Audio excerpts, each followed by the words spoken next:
Assalamualaikum warahmatullahi wabarakatuh. Alhamdulillah, kimat malam para sedulur-sedulur yang saya cintai. Jumpa lagi di kanal YouTube-nya Pak Dikun. Para sedulur, beberapa waktu yang lalu kita semua menyaksikan timnas kesayangan kita, timnas sepak bola Indonesia, timnas Garuda harus tunduk ya, kalah dari tamu yang datang dari timur jauh, yaitu timnas Jepang atau Blue Samurai dengan skor 0-4 tanpa balas, teman-teman.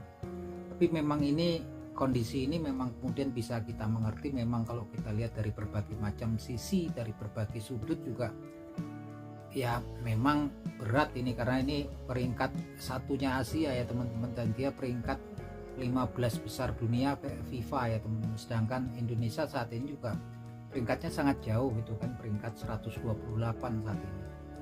Yang jelas kalau banyak orang bilang itu sekedar angka-angka, yang enggak juga teman-teman. Jepang enggak kebetulan kalau kemudian menduduki posisi peringkat 15 FIFA.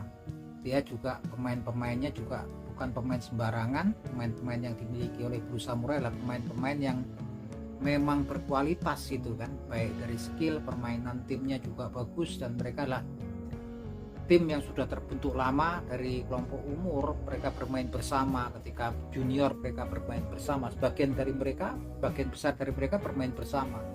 Sedangkan timnas kita kan masih relatif terbentuknya baru, bahkan beberapa pemain juga masih beberapa bulan ini. Kalau kita lihat bahkan Kevin Dek bakar besi baru beberapa hari ya, kemudian langsung tadi malam join gitu kan.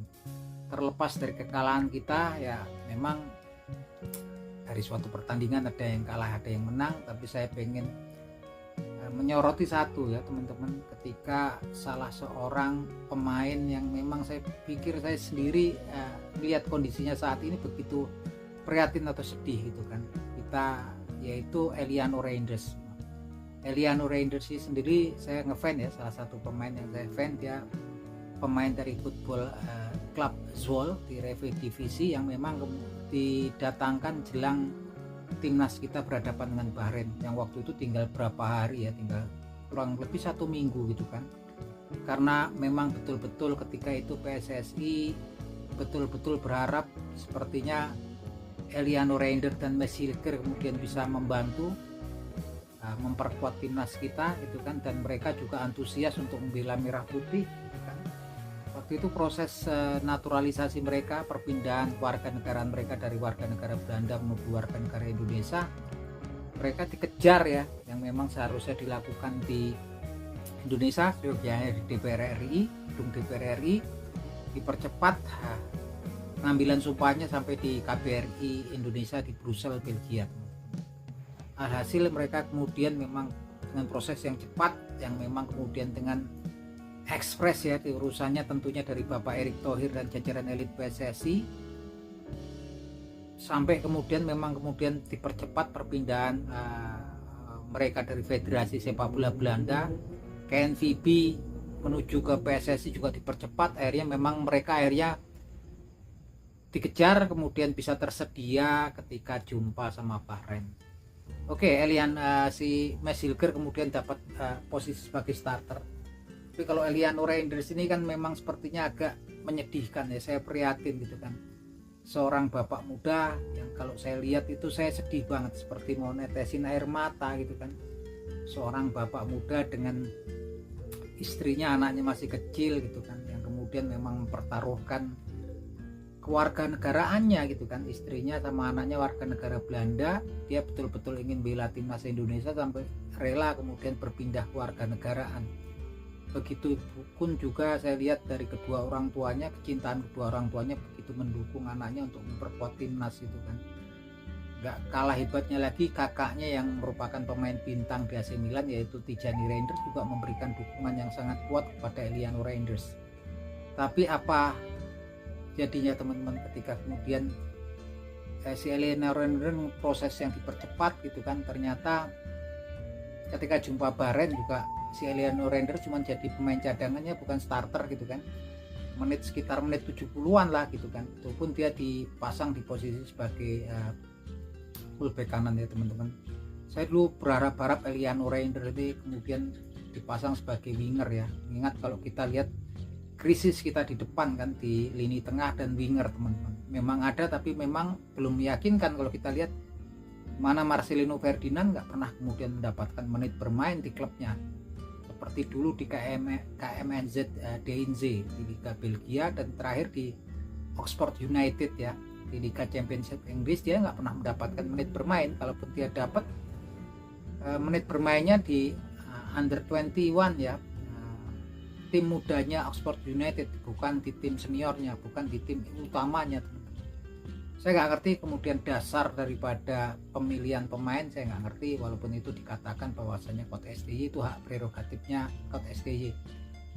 Yang lebih parah lagi kemudian ketika timnas kita jumpa dengan China, saya masih berharap banyak kalau kemudian Eliano Reinders diberikan kesempatan. Ternyata dia nggak masuk, sekedar untuk jadi pemain cadangan pun nggak masuk dari 23 pemain, list 23 pemain ketika jumpa dengan China. Eliano Reinders nggak ada di daftar pemainnya. Dan waktu itu kalau saya dengar dari petinggi PSSI alasannya STY ini alasannya karena kemudian alasan taktik dan strategi. Kurang ngerti strategi apa gitu kan. Kemudian ketika terakhir kemarin ketika timnas kita jumpa Jepang, terlepas kita kalah karena memang realistis ya, kemungkinan besar memang kita kalah gitu kan, tapi lagi-lagi nama Eliano Reinders kemudian juga nggak masuk dalam list 23 pemain. Lagi-lagi pilihannya tetap kalau winger dia sebagian dia tetap Marcelino Ferdinand dan Witan Sulaiman. Oke lah, Witan Sulaiman dia pemain reguler di klubnya sekarang, walaupun di Liga 1 di Persija dia pemain reguler gitu. Tapi kalau pemilihan Marcelino Ferdinand sendiri saya ngerti itu kan. Apakah saya dulu kemarin berharap kalau kemudian memang kemudian si Eliano Reinders ini menempati sebagai winger kanan ataupun winger kiri gitu kan. Karena dia memang selama ini kan memang pemain reguler di Football Club Jol dan penampilan juga luar biasa. Dia main tim seniornya ya teman-teman gitu kan. Nah saya nggak ngerti, terlepas dari apapun itu ya mbok, kalau kemudian udah kemudian antusiasmenya sangat kuat, saya kalau melihat gitu ya ketika dia berpisah dengan anak istrinya, anaknya masih kecil gitu kan, dan kemudian mana ketika bapaknya suaminya kemudian udah pindah keluarga negaraan tapi tiba-tiba tidak dipakai seakan-akan di sini kan. Saya nggak ngerti gitu, karena alasannya terakhir kan memang kabarnya isunya kalau menurut STY dia lagi nggak baik-baik, kurang baik. Nggak baik artinya kita nggak ngerti, nggak baik kondisinya, nggak fit ataupun nggak baik tekniknya atau apa ya mbok. Kalau kemudian nggak dibutuhkan ya nggak usah diproses lah, kasihan orang udah jauh-jauh dari jauh di sana dari Belanda, kemudian dengan antusiasmenya yang tinggi, kita nggak ngerti kemudian di sini sepertinya malah nggak dipakai. Ini udah 3 match ya teman-teman, sama Bahrain dia cuma di berapa menit ya kan, di babak akhir sebagai cadangan. Saya nggak ngerti apa yang melatar belakangi itu gitu. Karena kita nggak ngerti, sepertinya pelatih kita yang saat ini kalau kemudian ada sesuatu yang ini ya udah saklek gitu. Yang sebetulnya nggak boleh lah, kasihan orang dari negeri yang jauh kemudian sudah rela kemudian berpindah keluarga negaraan, meninggalkan keluarganya untuk membela timnas kita, antusiasme sangat luar biasa, nggak dipakai ya mbok, ya nggak usah diproses itu kan. Sedih saya ngeliatnya, nggak usah diproses lah, kasihan gitu kan. Dan gimana kemudian nggak menghargai, seakan-akan nggak menghargai PSSI yang prosesnya berusaha ngebut, bekerja keras ya untuk mendatangkan Eliano dan Mas Hilger dengan cara yang cepat, ekspres gitu kan, dan sampai sini kemudian nggak dipakai. Saya nggak ngerti lagi-lagi yang seperti hal-hal seperti ini kemungkinan besar bisa dalam jangka panjang bisa menimbulkan disharmoni ya dalam tim ya teman-teman, bisa menimbulkan disharmoni, kita nggak ngerti itu kan.